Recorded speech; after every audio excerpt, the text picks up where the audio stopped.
Daniel Reed watched the security feed with growing confusion. Another drop-off was happening right now in Bay 7. The third one this month alone. He leaned closer to the monitor as a sleek vessel materialized from cloak, deposited a container at the airlock, then vanished before Station Harmony's sensors could get a proper reading. The same pattern as always. Inside the container would be another hatchling. Probably Scaran, based on the ship's design. That made 15 Scaran young currently in the facility. 15 children from a species known across 3 spiral arms for their absolute, violent devotion to protecting their offspring. Scarans had once glassed an entire moon because a survey team accidentally flew too close to a nesting site. They killed first and never bothered asking questions. Yet here they were, dropping their babies at a human-run station like it was the most natural thing in the galaxy. Director Yoon appeared beside him, her reflection ghosting across the monitor. Another one, Scaran vessel. Base 7. Daniel pulled up the intake records. That's the 5th species this week. We've got Vrals, Drachners, Kelthins, and now more Scarans. The nursery's at capacity. Then we expand again. Yoon crossed her arms. What's bothering you, Daniel? We've been doing this for 6 months now. You should be used to it. That's exactly what bothers me. He gestured at the screen where the container sat waiting for retrieval. These species would die fighting before letting strangers near their young. Scarans literally have a word in their language that translates to death before dishonor of failed protection. Their entire culture revolves around keeping their children safe from every possible threat. And they trust us to do exactly that. Why, though? Daniel stood and paced the small observation room. What do they see in us that makes them override millions of years of evolutionary paranoia? We're not the strongest species. We're not the smartest. We don't have the best technology or the most impressive military. So why do the galaxy's apex predators keep handing us their most vulnerable? Ian pulled up a galactic map on the adjacent screen. Red dots mark facilities across dozens of systems. It started small. 5 years ago, a dying Vrale mother left her cubs at a human medical station. The doctors didn't know what else to do, so they cared for them until the father could be located. He came expecting the worst and found his cubs healthy, well-fed, and completely content. One incident doesn't explain this. Daniel pointed at the constellation of red dots. 47 facilities now. Every single one run by humans. Every single one filled with predator species, young whose parents should theoretically tear us apart for even looking at their children wrong. The Vrale father told others. Word spread. Yoon shrugged. Predators talk to other predators, apparently. About what, though? What's the message? Daniel pulled up footage from the nursery. On screen, a Scaran hatchling slept curled against a Vrale cub while a human caretaker monitored their vital signs. These species are natural enemies. In the wild, they kill each other on sight. Yet here they are, sleeping together, and the parents allow it. More than allow it. They specifically request it. His communicator blinked. Base 7's container was ready for retrieval. Daniel headed for the door, still puzzling through the contradiction. Yoon followed him through the corridors of Station Harmony. Around them, the facility hummed with activity. Human staff moved between nurseries while automated systems maintained precise environmental controls for a dozen different species requirements. Base 7's airlock cycled open. The container was standard design, temperature-controlled and cushioned. Daniel keyed in the release code, and the lid hissed open. Inside, wrapped in thermal blankets, a tiny Scaran hatchling blinked up at him with enormous golden eyes. The scales were still soft, barely darkened from their birth color. Maybe 3 weeks old. The hatchling made a sound somewhere between a chirp and a growl. Confused. Scared. Looking for parents who weren't there. Daniel's training kicked in. He'd spent years working with Earth wildlife before joining the xenobiology program. Orphan wolf cubs, bear cubs, even a mountain lion kitten once. The principles remained the same across species. Move slowly. Keep your voice calm. Let them know they're safe. He reached in carefully and lifted the hatchling out. It weighed maybe 5 pounds, all thin limbs and oversized head. The golden eyes tracked his movements, but the hatchling didn't struggle. Just watched. Waited. Hey there, little one. Daniel cradled it against his chest, supporting the head. I know you're scared. I know this isn't where you're supposed to be, but you're safe here. I promise. The hatchling scales were warm against his skin. Its breathing gradually slowed from panicked to merely anxious. One small clawed hand gripped his shirt. Yun watched from the doorway. You're good at this. I grew up rehabilitating orphaned animals. Daniel checked the hatchling's physical condition as he spoke. Eyes clear, no signs of malnutrition or injury. My parents ran a wildlife sanctuary in Colorado. You learn to read what an animal needs, even when it can't tell you. These aren't animals. No, but the young ones still need the same basic things. Food, warmth, safety, and someone who gives a damn whether they live or die. He headed toward the nursery. The language might be different, but the fundamentals don't change. The nursery occupied the entire central ring of Station Harmony. Divided into climate-controlled zones, it currently housed 63 younglings from 19 different species. Human staff moved between them with practiced efficiency. Some fed infants, others played with toddlers, a few monitored medical equipment. Daniel carried the new hatchling to the Scaran section. Immediately, the other Scaran young perked up. They crowded around, chirping and clicking. The new arrival responded hesitantly, still scared but recognizing its own kind. They always do this, one of the human caretakers said. Her name was Amy, former pediatric nurse from Luna Colony. The established ones welcome the newcomers. Like they're saying, we were scared too, but it's okay here. Daniel set the hatchling down in the heated sand pit. The others surrounded it, not threatening, just investigating.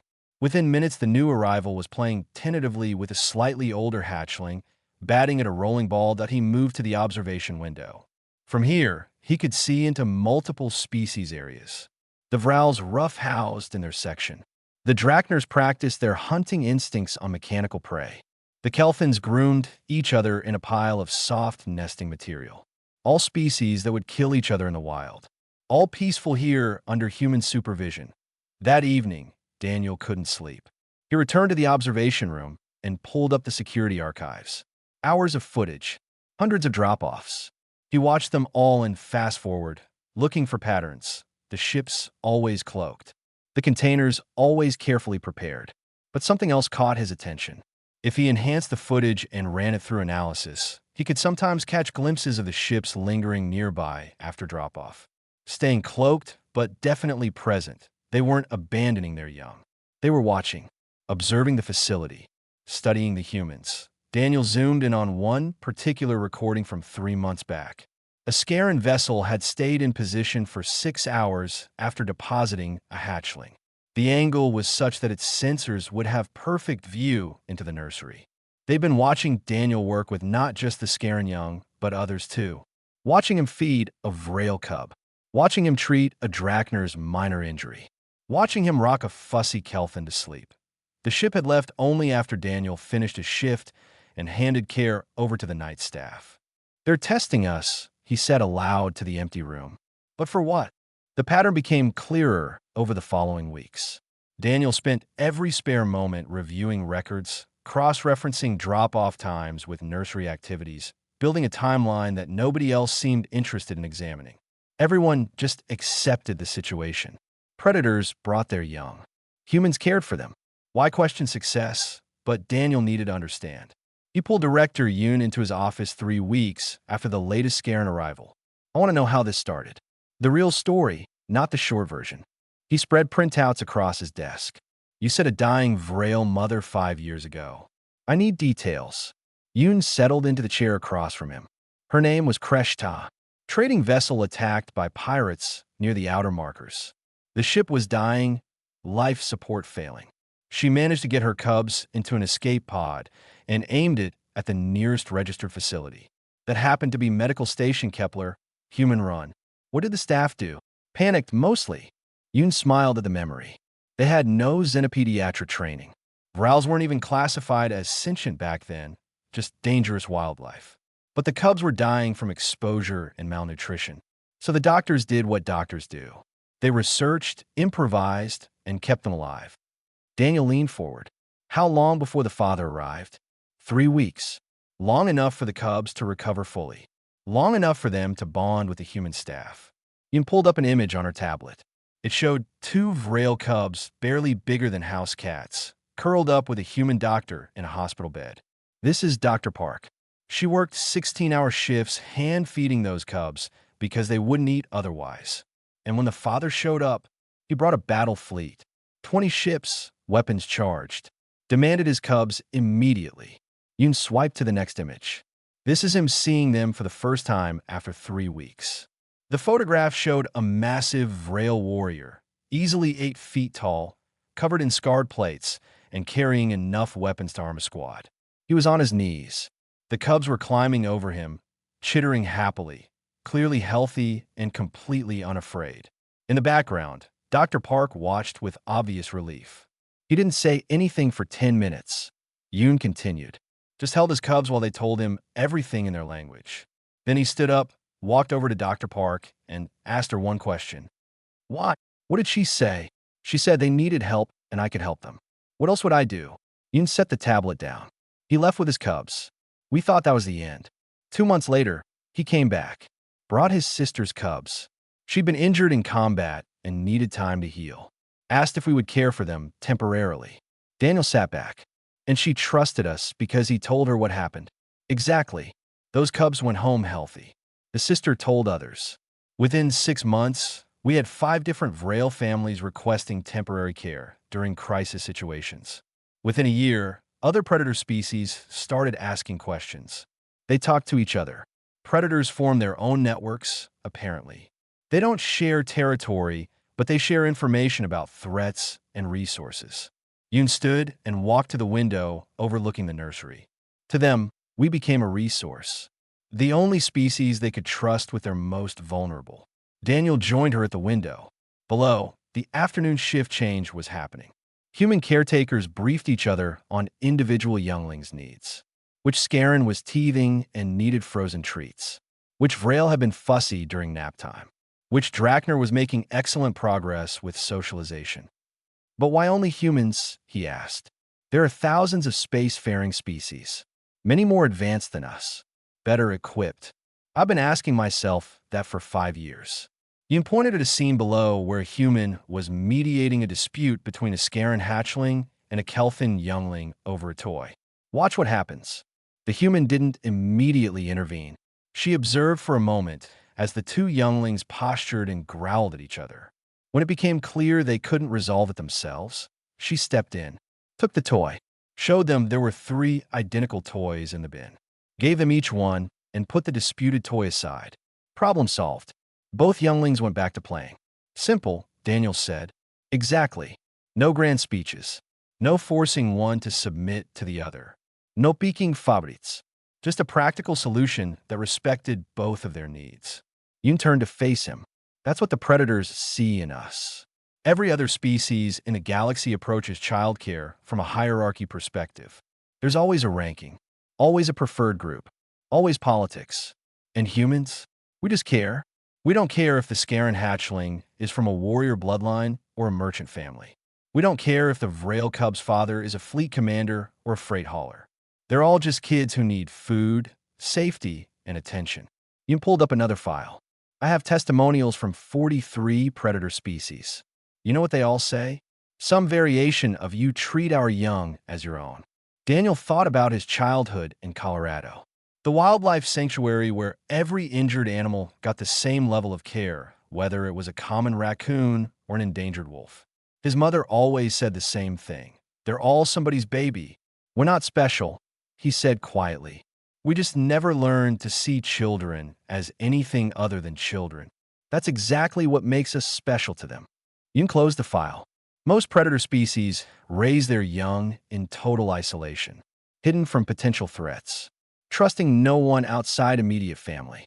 It works for survival, but it creates paranoia and limits community bonds. So they're using us to break that cycle. More than that, you pulled up the statistics.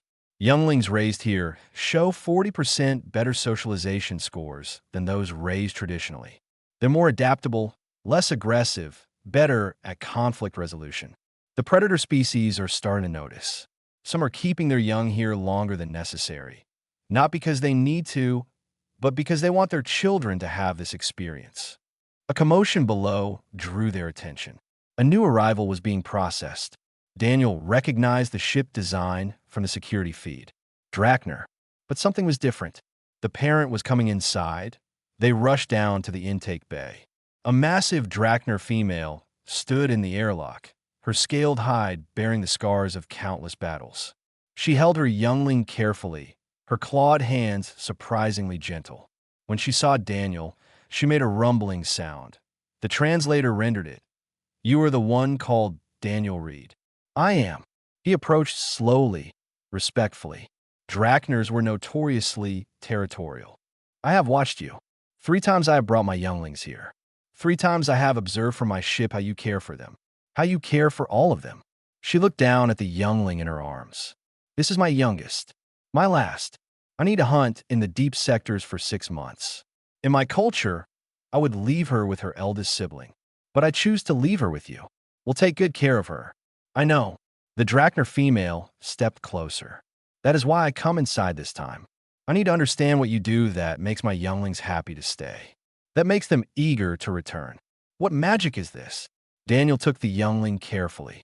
She was small for a Drachner, maybe 4 months old, already showing the sharp intelligence the species was known for. "No magic. We just pay attention. We learn what each individual needs and try to provide it. We make them feel safe. My eldest says you sing to them. Sometimes, if they can't sleep." Drachners do not sing. "Maybe they should." Daniel smiled. "Your daughter here loved it last time. Fell right asleep to an old earth lullaby."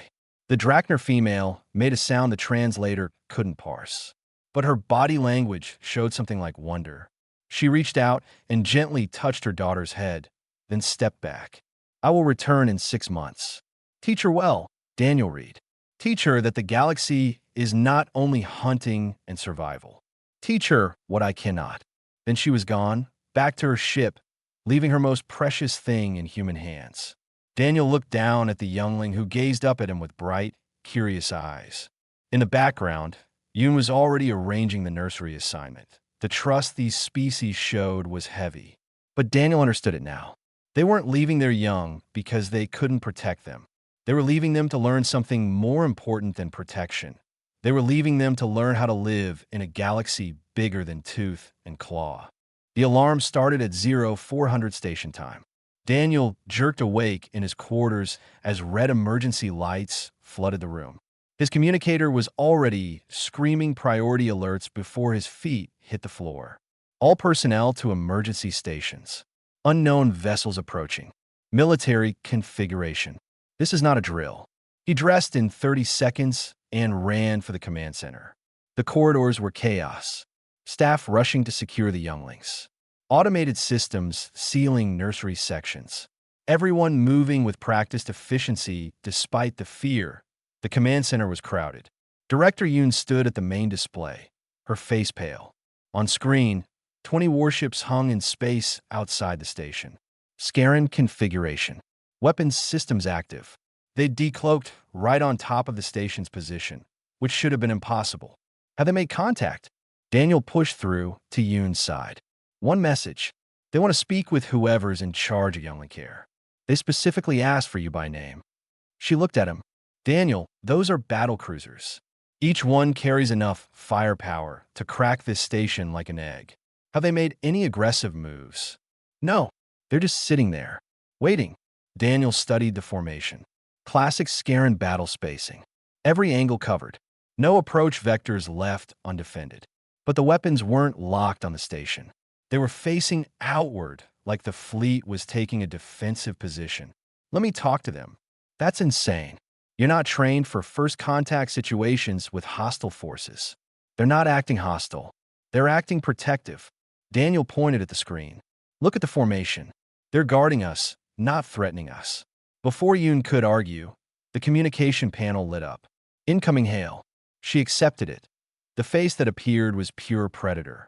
Obsidian scales, eyes that glowed like molten gold, teeth that could bite through steel. Captain Rithal of the Scaran warrior fleet. His image filled the screen with barely contained violence. "Iam Rital." I would speak with Daniel Reed. "I'm here." Daniel stepped forward. His heart hammered, but he kept his voice steady. "How can I help you, Captain? You will show me where you keep our young." Now, not a request. A command backed by overwhelming force. Around the command center, security personnel tensed. Yin opened her mouth to protest, but Daniel cut her off. "Of course. Come aboard. Bay 3 is large enough for a shuttle. I will bring my warriors. Bring whoever you need. But Captain, the younglings are sleeping right now. I'd appreciate if we could keep things quiet. They get cranky when their schedule is disrupted." For a long moment, Rithal stared at him. Then the communication cut off. "Are you out of your mind?" Yoon grabbed his arm. "You just invited a Scaran war party onto our station. They have 20 battle cruisers. If they wanted to come aboard, they'd come aboard whether we invited them or not." Daniel headed for Bay 3. This way, we at least maintained some control over the situation. The shuttle arrived 15 minutes later. Daniel stood in the receiving area alone. Yoon had wanted to send security, but he refused. Show fear, and predators respond to it. Show calm, and sometimes they mirror it. The airlock cycled. 6 Scaran warriors emerged. Each one was over 7 feet of muscle, scale, and controlled lethality. They moved like liquid death, every step calculated. Captain Rithal led them, his golden eyes sweeping the bay for threats. "Captain Rithal, welcome to Station Harmony." Daniel didn't bow or show submission. He'd learned that with Earth predators. Respect without fear. "If you'll follow me, I'll take you to the nursery." Rithal moved closer. Close enough that Daniel could feel the heat radiating from his scales. Close enough to strike. "You are very calm for one facing certain death." "Am I facing death?" "That depends on what I find." "Then let's go look." Daniel turned his back on them and walked toward the corridor. A calculated risk. Predators respected confidence, or they killed it. He heard heavy footsteps following and allowed himself a small breath of relief. The walk to the nursery took 10 minutes. The Scaran warriors examined everything, checking structural integrity, noting security measures, evaluating threat vectors. They moved through the station like they were planning an assault or planning a defense to the nursery entrance. Daniel keyed in his access code. "Fair warning, it's nap time. We keep the lights low and the temperature warm. Your people specifically requested these environmental conditions." The doors slid open. Soft lighting illuminated the Scaran section. 15 hatchlings slept in carefully arranged sand pits, heated to exact specifications. Some curled alone, others piled together. All peaceful, Rithal froze in the doorway. His warriors fanned out behind him, weapons still holstered but hands ready. They stared at the sleeping hatchlings like they were seeing something impossible.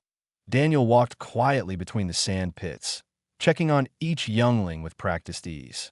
One hatchling stirred, and he paused to adjust its blanket. Another made a small distressed sound, and he hummed quietly until it settled. All routine. "This is Tar." He gestured to a slightly larger hatchling sleeping alone in a corner pit. "First one your people brought us. 6 months ago. He was terrified at first. Wouldn't eat. Wouldn't interact. Just hid in the corner and trembled. And now he's teaching the younger ones how to hunt play. He's gentle with them, even though his instincts say to dominate. He's learning pack behavior instead of solo survival." Daniel moved to the adjacent section. "Want to see something interesting?" He led them to the viewing window between sections. On the other side, a Vrail cub slept curled against the glass. On the Scaran side, Tar had moved his sleeping position to mirror it. They slept back to back through the transparent barrier. That Vrail is named Shek. His father brought him here 4 months ago. First week, Tar tried to attack him through the glass. Natural enemy response. But they could see each other all the time. Started watching each other. We supervised their first face-to-face meeting last month. They should have killed each other. They played instead. Rough, yes. A few minor scratches that we treated. But they figured out rules. Boundaries. They're friends now. Every nap time, they sleep like this. One of the warriors made a sound deep in his chest. Rithal silenced him with a gesture. "Show me everything. I would see all that you do here." For the next 3 hours, Daniel gave them a complete tour. Every species section, every care protocol, every feeding schedule and medical record. The Scaran warriors observed everything with absolute focus. They watched human caretakers work with younglings from a dozen species, feeding them, playing with them, settling disputes, teaching basic skills that in the common play area. A situation developed. A Scaran hatchling and a Drachner youngling both grabbed the same toy. They postured at each other, growls rising. The human supervisor watched, but didn't immediately intervene. Your people do nothing. Rita danced. Watch. The two younglings circle each other. The Scaran was bigger, but the Drachner was quicker. They could hurt each other if it escalated. But the human had positioned herself to intervene if needed while giving them space to resolve it themselves. The Drachner made the first move, pushed the toy toward the Scaran, then pointed at a different toy nearby, offering a trade. The Scaran considered, then accepted. Each took their toy and went separate ways. Problem solved. Your people teach them to negotiate instead of fight. Rithal's voice was strange. To resolve conflict without bloodshed. We teach them to try that first. Fighting is always an option, but it doesn't have to be the only option. Daniel picked up a youngling who'd wandered over. Drachner. She chirped happily and grabbed his shirt. In human culture, we have a saying. It takes a village to raise a child. It means childcare is a community effort. Everyone helps. Everyone contributes. The children belong to all of us, not just their biological parents. This is weakness. Dilution of bloodline importance. Is it? Daniel gestured around the nursery. Every youngling here will return to their parents stronger, healthier, and more adaptable than if they'd been raised in isolation. They'll know how to interact with other species, how to build alliances, how to find peaceful solutions before resorting to violence. That's not weakness. That's survival. Rithal was silent for a long time. He watched a human caretaker sing softly to a fussy Scaran hatchling. Watched the hatchling calm and eventually fall asleep. Watched the human carefully place it in its sand pit and check its temperature before moving to tend to a Vrail cub. You care for them as if they were your own young. They are. While they're here, they're ours to protect. Daniel met his eyes. Every species that brings their children here understands that. We don't replace their parents. We're just the ones who keep them safe until their parents can return. Why? The question hung in the air. Daniel thought about all the answers he could give. About human evolution and cooperative childcare. About game theory and building alliances. About cultural values and moral philosophy. But the truth was simpler than that. Because they're children, and because we can. Rithal stared at him for a long moment, then turned to his warriors. We leave. Now. They filed out in silence. Daniel followed them back to Bay 3, still carrying the Drachner youngling who'd fallen asleep against his shoulder. At the airlock, Rithal paused.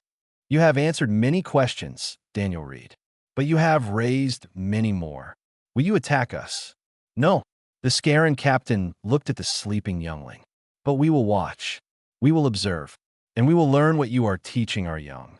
You're welcome to visit anytime. The parents usually do. I'm not a parent. Rithal boarded his shuttle. I'm a warrior. But perhaps that is why I needed to see this most of all. The fleet departed an hour later.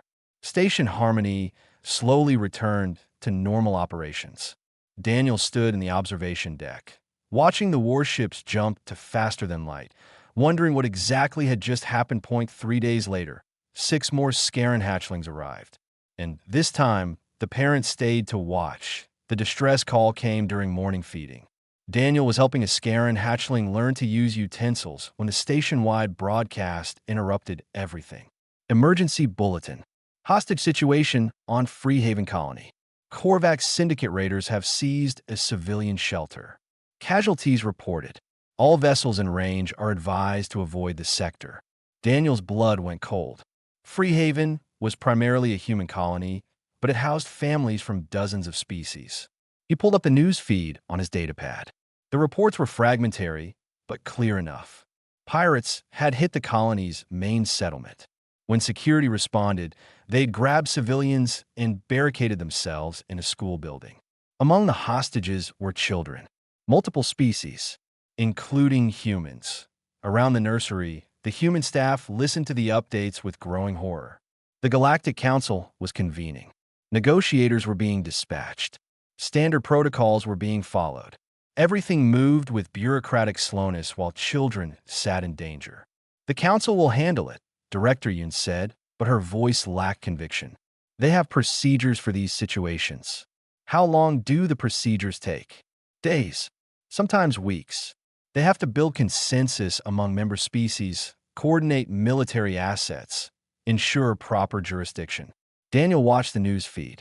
The pirates had already killed 2 hostages to prove their seriousness. They were demanding a fortune in credits and safe passage out of council space. The debate raged about whether to negotiate or use force. Politics and procedure. While children were terrified and bleeding, he went back to his duties because there was nothing else he could do. Fed the younglings. Changed the ones who needed it. Supervised playtime. All routine, while his mind screamed that somewhere children needed help, and the galaxy's response was to form committees. 4 hours later, everything changed.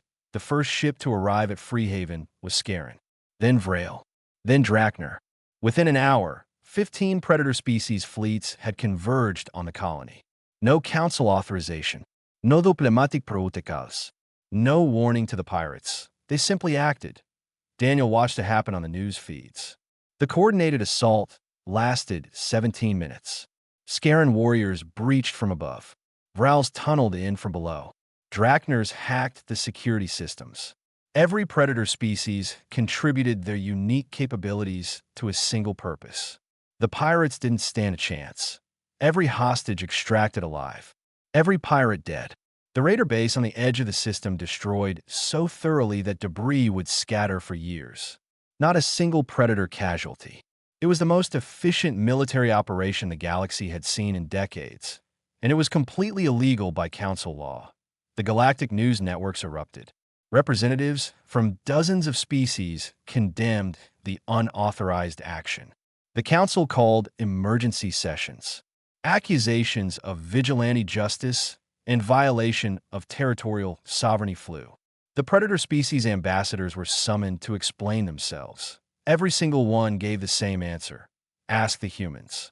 That's when Daniel's communicator started receiving calls from government officials, news organizations, and council representatives. They all wanted to know what the humans had done to convince natural enemies to cooperate in military action. What influence were humans exerting over the predator species? What political game was being played? Director Yun took most of the calls while Daniel tried to process what had happened. He was sitting in the observation room, watching Scaran hatchlings play with Vrail cubs, when his screen lit up with an incoming priority message. Encrypted, Scaran military codes, that he accepted it. Captain Rithal's face appeared. Daniel read, I assume you have seen the news. I have. What happened? We learned. Rithal's expression was difficult to read. We watched you care for vulnerable young of many species. We watched you treat all as worthy of protection. We watched you respond to need without first calculating political advantage. That was a military operation. We're just running a nursery. You showed us a principle. We applied it to a broader context. Rithal leaned forward. For generations, my people have believed that protecting our young required isolation. Trust no one. Defend alone. It made us strong, but it limited us. We could not build alliances because we could not overcome the instinct to see all others as threats. And now we have watched humans care for our young alongside the young of our traditional enemies. We have seen these younglings grow up together, learn together, play together. They do not hate each other because you do not teach them to hate. Rital Post. When news came of human children in danger, we did not calculate the political cost. We did not convene councils or debate proper procedure. We simply acted, because that is what you taught us. Young of any species deserve protection. Daniel sat back, trying to understand the implications. You coordinated with Vrals, with Drachners, species you've been fighting for centuries. We found common cause. Human children were in danger. Our own young are in your care. The young of all our species learn together in your facilities. This created a connection we did not expect. Rithal showed teeth in what might have been a smile. The Vrail commander and I have already exchanged insults over whose warriors performed better in the extraction. But we also exchanged tactical assessments for potential future cooperation. This would have been unthinkable before. More calls came in. Vrals, Drachners, Kelthans, every predator species that had participated in the rescue, all telling similar stories. They'd acted on instinct when human children were threatened. Only afterward did they realize they'd done something unprecedented. They'd worked together across ancient enemy lines, and it had felt right.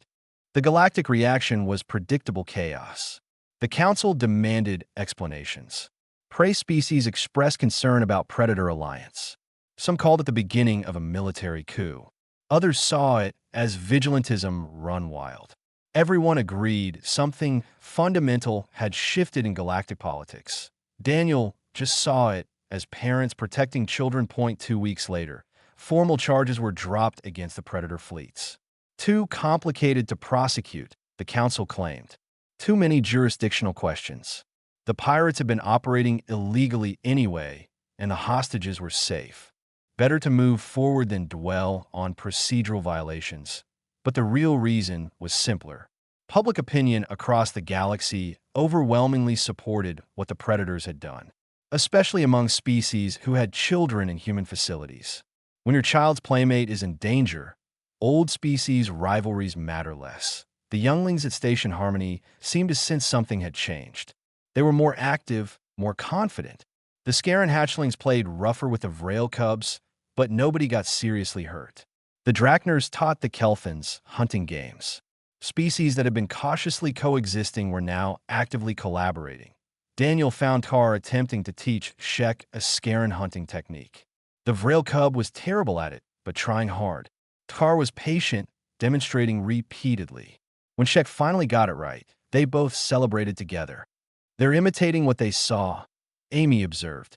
The adults worked together to rescue children. Now, the children want to work together too. Director Ian called a staff meeting. We're getting requests from 70 more species to open facilities. The Council is fast-tracking approval for expanded operations. They want to make this official. The Galactic Childcare Initiative sanctioned and funded. That's good, right? One of the caretakers asked. It's complicated. Some species see this as humans gaining too much influence. Others worry about predators becoming too coordinated. There's talk of restrictions, oversight committees, limiting which species can participate. Daniel shook his head. That misses the entire point. This works because it's simple. Children need care. We provide it. No politics. No agenda. Just basic decency. Try explaining that to the Council. They don't think in terms of basic decency. They think in terms of power balance and strategic advantage. Over the following days, Daniel watched political maneuvering attempt to turn childcare into diplomacy. Proposals for human-only facilities segregated by species. Suggestions for council oversight on curriculum. Requirements for political vetting of parents before accepting younglings. Every proposal made it more complicated, more bureaucratic, less about the children and more about controlling the narrative. Then Captain Rithal returned to Station Harmony. With him came representatives from 40 predator species. They requested a meeting with Daniel. He met them in the largest conference room the station had. 40 of the galaxy's most dangerous beings, all focused on him. The Council attempts to regulate what we have built here, Rithal began. They seek to control it, to make it serve political purposes. We reject this. A Vrail commander stepped forward. My cubs have thrived under human care. They have learned things I could never teach them. I will not allow bureaucrats to destroy this for political advantage. One by one, the predators spoke, all saying the same thing. The facilities must continue as they were. No interference, no political oversight, just humans doing what humans do best, caring for young who need care. You want us to refuse council oversight? Daniel asked. We want you to continue exactly as you have been. We will handle the council. Rithal's expression was fierce. They forget that we did not ask their permission to rescue human children. We will not ask their permission to ensure all children receive proper care. You defy the council over nursery regulations. We would defy the council over the principle that vulnerable young deserve protection without political complication. You taught us this principle. We will not allow it to be corrupted. Daniel looked around the room at beings who could each kill him without effort, who commanded fleets and armies, who shaped galactic policy through force when necessary.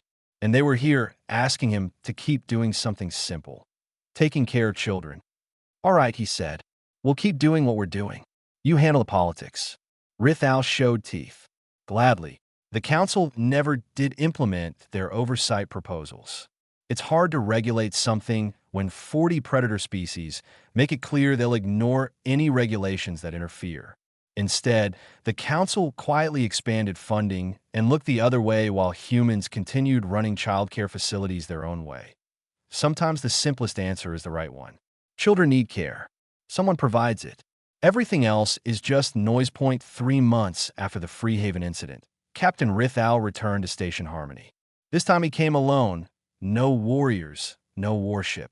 Just a small personal transport and a request to speak with Daniel. They met in the observation room overlooking the nursery. Rithal stood at the window for a long time, watching Tkar play with a mixed group of younglings.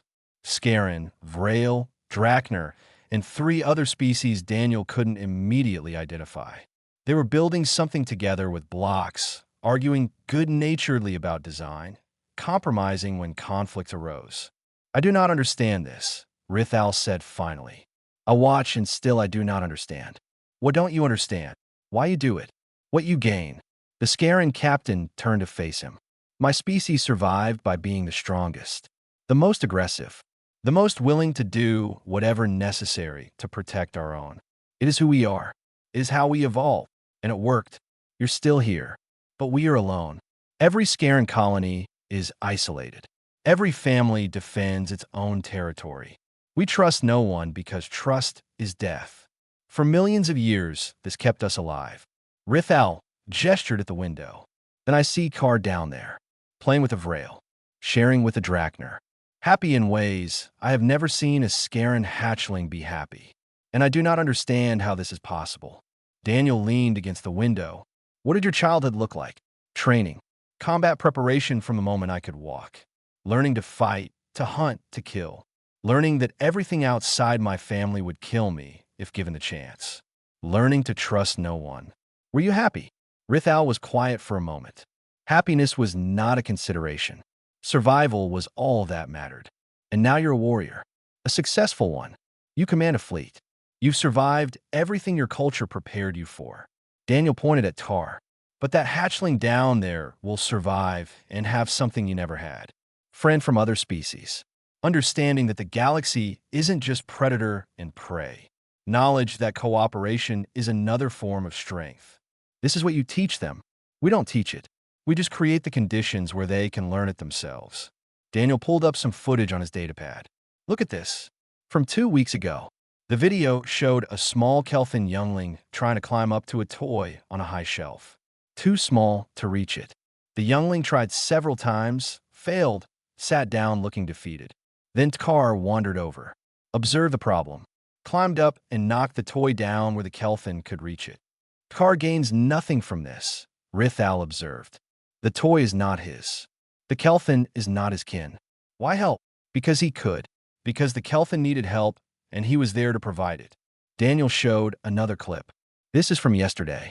Tkar trying to work a puzzle that requires color matching. But Scarins are partially colorblind. He was getting frustrated. In the video, Shek the Vrail cub approached, watched Car struggle, then started pointing at the correct pieces. Working together, they solved the puzzle. Shek helped because Tar helps him, Rithal said. It is reciprocal, like an alliance. It's more than that. It's community. They help each other because they've learned that's what you do in a community. Not for immediate gain, not because of formal alliance, just because helping each other makes life better for everyone. Rithal returned his attention to the nursery. A human caretaker was settling a dispute between younglings. Nothing violent, just a disagreement about game rules. The caretaker listened to both sides, asked questions, helped them reach a compromise where both felt heard. Your people do this naturally, Rithal said. This caring for others. This building of community. How? Daniel thought about his answer carefully. Humans evolved as cooperative hunters. We weren't the biggest or strongest or fastest. We survived by working together. We raised our young communally because that's what worked. Over thousands of generations, we developed instincts for cooperation, for reading each other's needs, for building social bonds. But these are not your young. They are not even your species. Doesn't matter. Our instincts don't discriminate. When we see something vulnerable that needs care, we want to help it. It's just how we're built. Daniel smiled. My grandmother used to rescue injured birds when I was a child. Didn't matter what species. Didn't matter if they'd ever fly again. She just couldn't stand seeing something hurt and not try to help. This seems inefficient, maybe, but it also means we can build communities across species lines. We can see past immediate tribal loyalty to broader connections. That's not weakness. It's a different kind of strength. Rithal considered this. I need to request something of you. Something unusual. Go ahead. I want you to teach me. And others like me. Warriors from predator species who need to understand this. He gestured at the nursery. We are sending our young here, and they're changing, becoming something we do not understand. We need to understand it too, or the gap between generations will be too great. You want childcare training. I want to learn what you know about caring for vulnerable beings, about building communities, about teaching cooperation instead of competition. Rithal looked uncomfortable. My people mock weakness. We see caring as a liability. But I have watched what happens when children learn differently. I have seen the results. And I want to learn your ways. Daniel stood straighter. This was unprecedented. A Scaran warrior asking to learn gentleness. It won't be easy. Your instincts will fight you every step. All worthwhile things are difficult. Over the following weeks, Daniel created a training program. Not just for Rithal, but for representatives from 15 predator species. Warriors and hunters who decided their young were learning something valuable and they needed to understand it. The first sessions were awkward. Daniel put Rithal in the nursery with a mixed group of younglings and told him to supervise playtime. Within 5 minutes, the Scaran captain had organized them into military drills. The younglings were confused and unhappy. This is what I know, Rithal said, frustrated. Structure, discipline, order through strength. They're 3 years old. They need play, not boot camp. Daniel demonstrated. Sat down with the younglings. Asked what they wanted to do. Listened to their ideas. Facilitated their game without dictating it. The younglings relaxed and went back to playing happily. You let them make their own choices. Within safe boundaries, yes. They need to learn to make decisions. To negotiate with each other. To handle minor conflicts themselves before adults intervene. That's how they develop social skills. Rithal tried again. This time he sat down with the younglings, but didn't immediately impose structure. He watched, observed. When a conflict arose over a toy, he waited. Let them try to work it out. Only stepped in when it became clear they needed help. Then he asked questions instead of giving orders. Why do you want that toy? How do you think your friend feels? What could you both do to solve this? The younglings worked it out themselves. Rithal looked amazed. They are capable of this already. They just needed space to try. Exactly. Most of what we do is create safe space for them to learn. We don't teach them everything. We guide them while they figure things out. The training continued. Daniel taught them about emotional regulation, about reading body language across species, about responding to needs instead of demands, about the difference between discipline and control, about building trust through consistency rather than fear. The predator warriors struggled. Every instinct told them to dominate, to establish hierarchy, to show strength. Learning to show vulnerability, to admit when they didn't know something, to ask for help instead of commanding it. All went against their nature, but they persisted because they saw the results in their young, because they wanted to be able to understand the children who would return to them, changed by human influence. One evening, Daniel found Rithal in the nursery after hours. The Scaran captain sat with Tar, who was having trouble sleeping. Rithal was humming. It was terrible, tuneless, but Tar was curled against him, content. I watched you do this, Rithal said quietly. Sing to calm them. I do not know your human songs. So I hum. He seems to accept it. You're doing great. I am doing something my ancestors would consider shameful, showing softness to a hatchling. But Tar needs this to sleep. And I find I do not care what my ancestors would think. That's growth. Tar fell asleep. Rithal carefully transferred him to his sand pit and adjusted the heating. Movements gentle despite clawed hands that could tear metal. My daughter will come here soon, Rithal said. I have decided. I want her to grow up the way Tar has, with friends across species lines, with understanding that the galaxy is more than violence. But I also want to be able to understand her when she returns to me, to speak her language of cooperation and community. You're learning it now, slowly, with difficulty. But yes. Rithal looked at his hands, designed for killing, now used for comfort. You have weaponized something I thought was weakness. You have made caring into a force that changes species relationships, changes individuals, changes the entire galaxy's approach to child rearing and community building. We just take care of children. No, you take care of all children. That is the difference. That is the weapon. Rithal met his eyes, and we're learning to wield it too. The training program expanded. More predator species wanted to learn. Not just warriors, but parents, educators, community leaders. They came to Station Harmony to understand what their children were experiencing, to learn a different approach to raising young, to see if they could build communities like humans did. Some struggled more than others. Some never quite got it. But enough succeeded that change began spreading. Scaran colonies started implementing communal childcare. Vrail families began cooperating with neighbors. Drachner settlements experimented with mixed-species education, small changes. But in a galaxy where predator species had been isolated for millions of years, small changes mattered. Daniel watched it all with quiet satisfaction. He'd come to Station Harmony thinking he'd care for some alien children. He hadn't expected to trigger a cultural revolution among the galaxy's apex predators. But that's what happens when you show dangerous beings that gentleness is another form of strength. They learn. They adapt. They teach their own people. And the galaxy changes, one youngling at a time. 1 year after Captain Rithal first arrived with his battle fleet, Daniel stood on a Scaran world watching something impossible happen. Around him stretched a facility that mirrored Station Harmony's design, but adapted for Scaran environmental preferences. Inside, younglings from 7 species played together while Scaran caretakers supervised with a gentleness their species had never shown before. Director Yoon joined him at the observation window. 47 facilities now. 17 run by humans, 30 run by predator species using our methods. The Galactic Council is calling it the fastest cultural shift in recorded history. They're still nervous about it. Of course they are. Predator species learning to cooperate crosses every political boundary they've spent centuries establishing. Prey species worry about coordinated predator action. The Council worries about losing control. She smiled, but none of them can argue with the results. The results were clear. Younglings raised in mixed facilities showed better social adaptation, lower aggression, higher problem-solving abilities. They maintained their species' strengths while gaining new capabilities for cross-species interaction. The first generation was still young, but the early indicators were remarkable.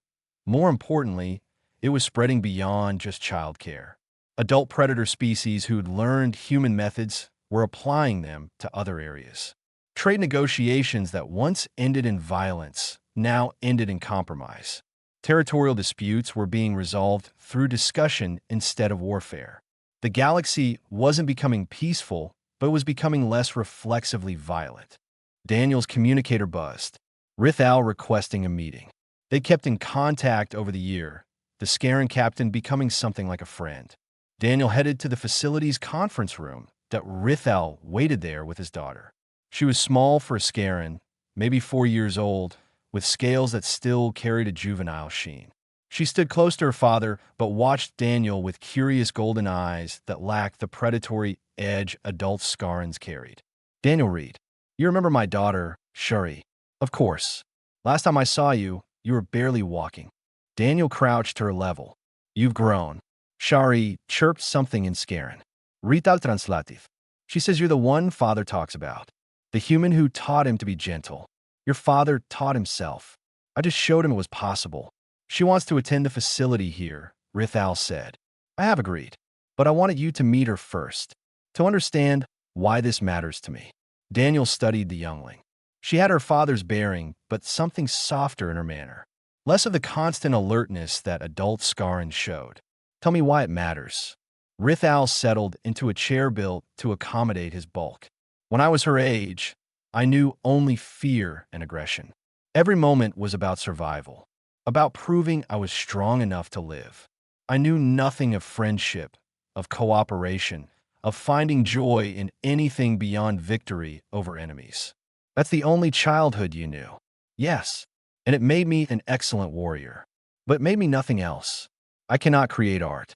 I cannot appreciate beauty. I cannot build relationships beyond tactical alliances. Everything is threat assessment and resource calculation. He looked at his daughter. I do not want that for her. Shari wandered over to the window and pressed her small, clawed hands against it. Outside, younglings played in the courtyard.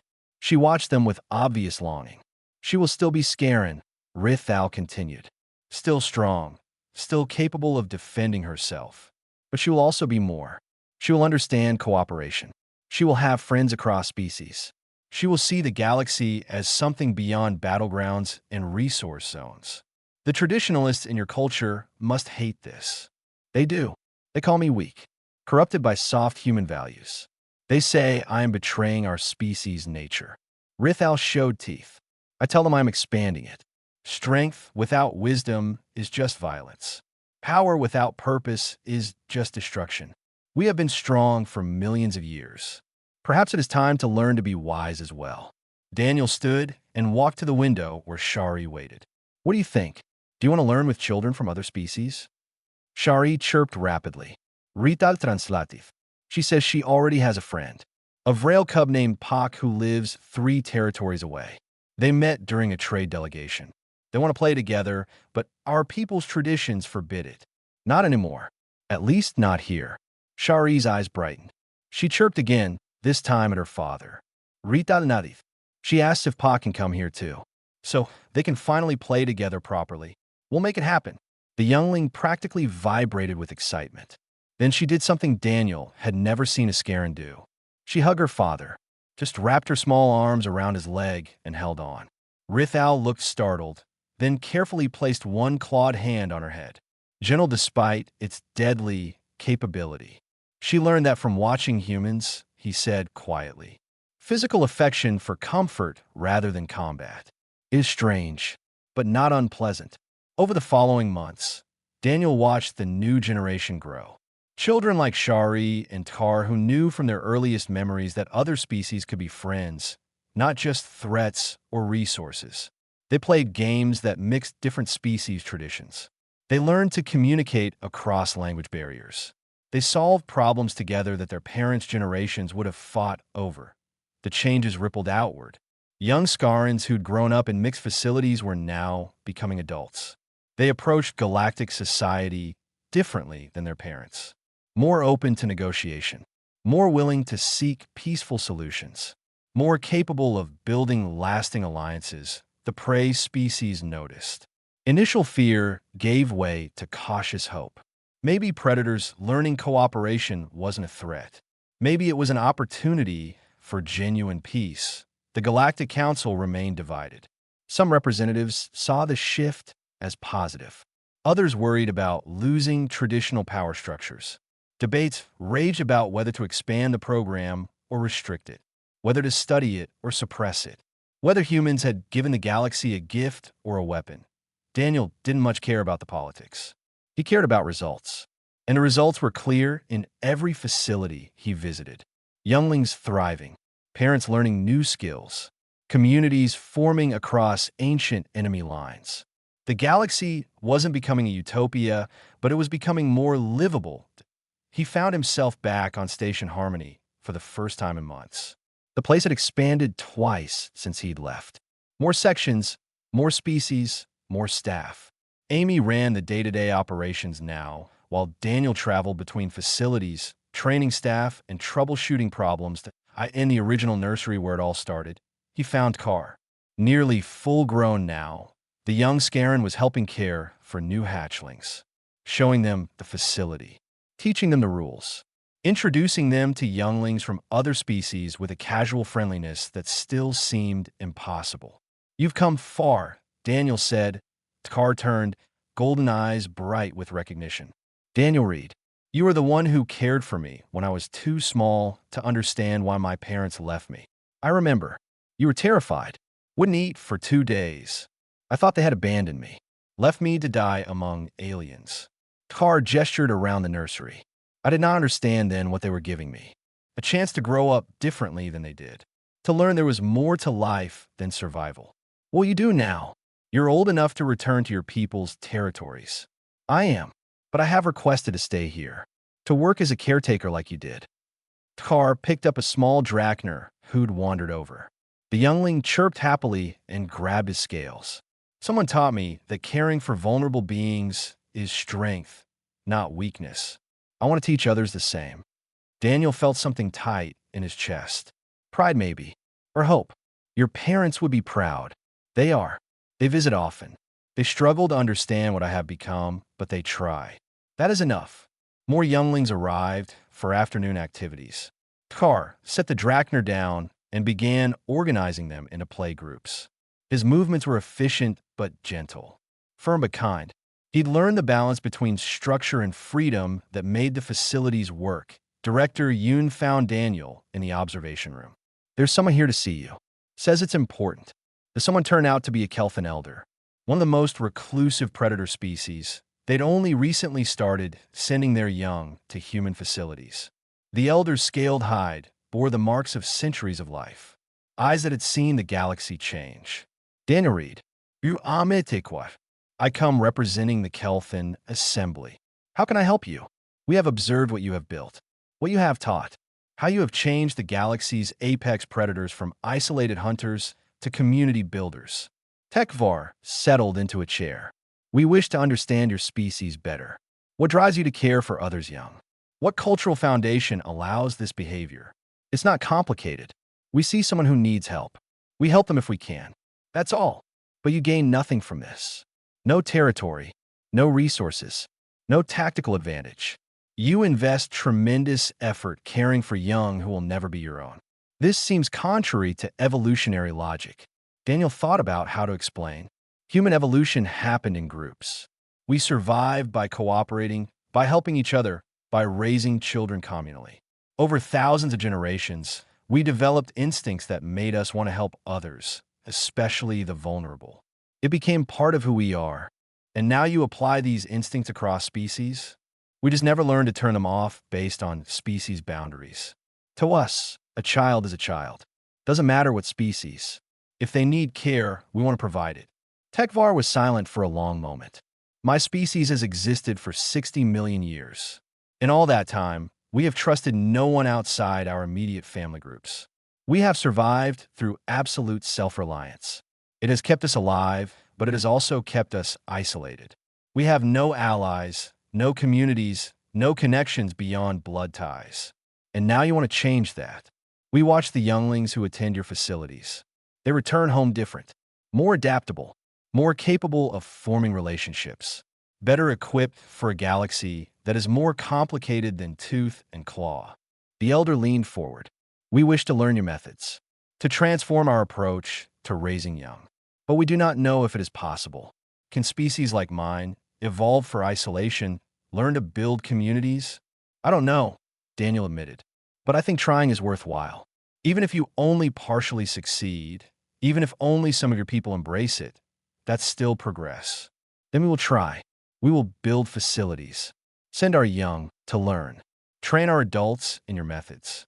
We will see if 60 million years of isolation can be overcome by one generation's willingness to be different." As Tekvar left, Daniel returned to the observation window. Below, younglings from a dozen species played together, learning cooperation, building friendships, developing skills their parents never had. That he thought about the question he'd asked a year ago. Why did the galaxy's fiercest predators leave their young with humans? The answer was simpler than he'd realized. They saw in humans something they'd lost or never had: the ability to care beyond immediate family, the willingness to protect vulnerability rather than exploit it, the strength to be gentle when gentleness mattered. And they wanted their children to learn it too. The galaxy hadn't become peaceful. Violence still existed. Species still had conflicts. But now there was another option, another path. Children who grew up with friends across species lines became adults who tried negotiation before warfare. Parents who learned human methods taught their own communities different approaches. Change came slowly, one child at a time, one facility at a time, one former enemy learning to cooperate at a time. Daniel watched Carr comfort a crying hatchling, watched Shari and Pak play together despite their species' ancient rivalry, watched human caretakers move through the nursery with practiced compassion, treating every youngling as precious regardless of species. This was humanity's greatest weapon. Not technology or military might, not economic power or political influence. Just the simple, stubborn insistence that all children deserve care, protection, and a chance to grow up in a galaxy that offered more than just survival. The predators had killed for their young for millions of years. Now, they were learning there was something more powerful than killing, creating a world where their young didn't have to.